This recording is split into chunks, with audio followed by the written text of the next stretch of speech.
Hey there, internet friends. Trevor Starkey here with another episode of AC Discovery, my weekly anime and/or comics show. Continuing along with my run-through of Death Note. If you watched last week's episode, I was really angry at Death Note and threatened, quote-unquote, threatened, more or less to burn through the rest of the series and just get it over with. Didn't have time to do that, so it's going to be another normal, I went through 2 episodes, so we're going to talk about the episodes Justice and Transfer today. Good news is I'm not as vehemently angry about the series, but the bad news is that I'm just kind of meh about these episodes. We start off in Justice with a montage about crime being down and due to everybody fearing Kira, while we have kind of that juxtaposed with Light's mother mourning and crying over the dinner table, which in isolation is a beautifully touching moment, but the fact that that's the only thing we don't get any kind of, Light having to talk to his mother about any of this, or Light dealing with it, or any of that stuff. Even in, Light's so far gone because he's Kira, mode, it seems like there would be at least some kind of hint of, mourning or something there, and we don't get that, and it's a nice little image, but in, the rest of the show that it's thrown away and forgotten about, left me, I made a note, oh, that was a nice shot, and then coming back through the notes, I'm like, and that was all we got, so it's a bit of a letdown for me. Beyond that, we have this TV show, Kira's Kingdom, coming into fruition, where this outlandish kind of radio, or TV host, rather, comes on a la a big old mega church preacher and talks about how he is basically he has been chosen by Kira to do this show, and we kind of see that juxtaposed with the United States president bending the knee to Kira and saying, we will not pursue you any further. So Kira is getting everything he wants.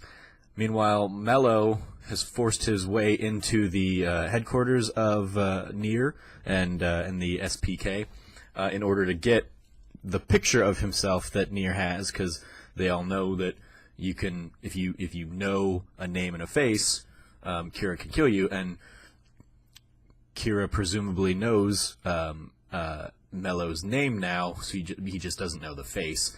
So Mello's trying to basically cut off that loose end.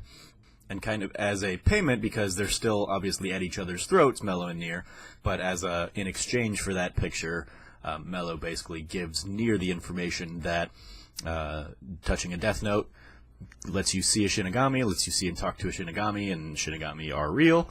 And then he also mentions that there were fake rules written on the Death Note. So NieR correctly deduces that the 13-day rule is the fake, and kind of forces Light or other L to make the same deduction, which leads Aizawa to doubting Light and returning him to the suspicion that Light is Kira.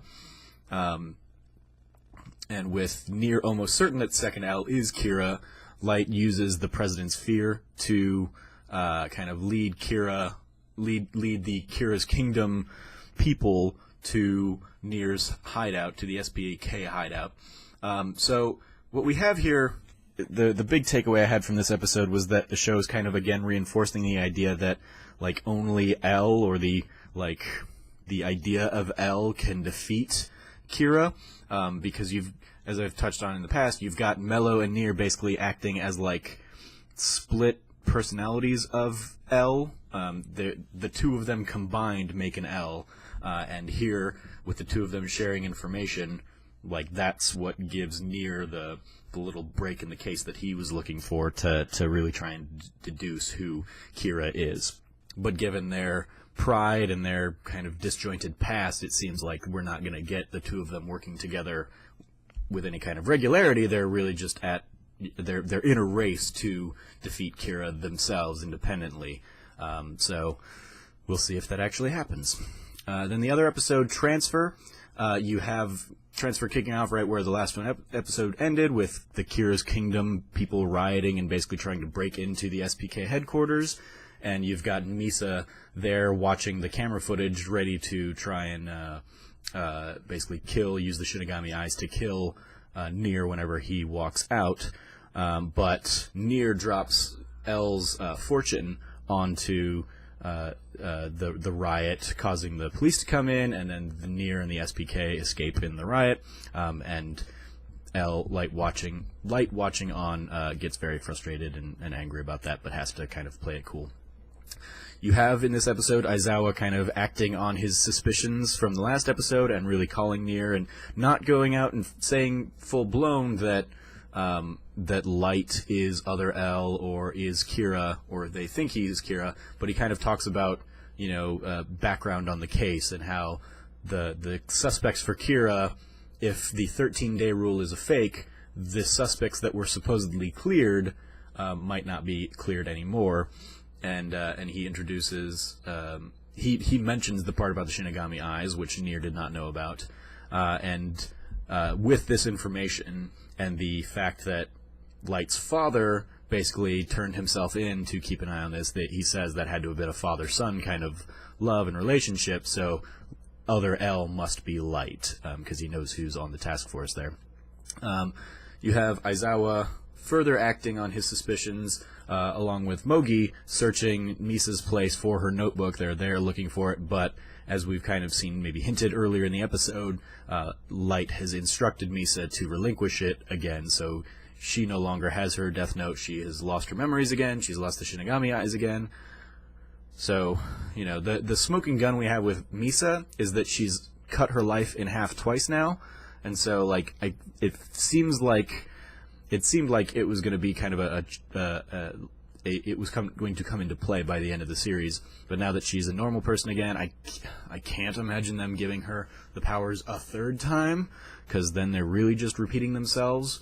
This is already repeating itself, that she's given up, she's relinquished her Death Note to another person, and that other person that we get to see very briefly at the end of the episode is a young kind of Kira zealot prosecutor known as Teru Mikami, who kills all of the people that are being identified on the Kira's Kingdom show, and he's just kind of writing their names down and saying delete to all of them, which is now making me wonder, as I'm also watching this while I'm watching wrestling, if this is where Matt Hardy got his whole delete shtick for Broken Matt from. Probably not, but it's an interesting little overlap in my new nerd worlds.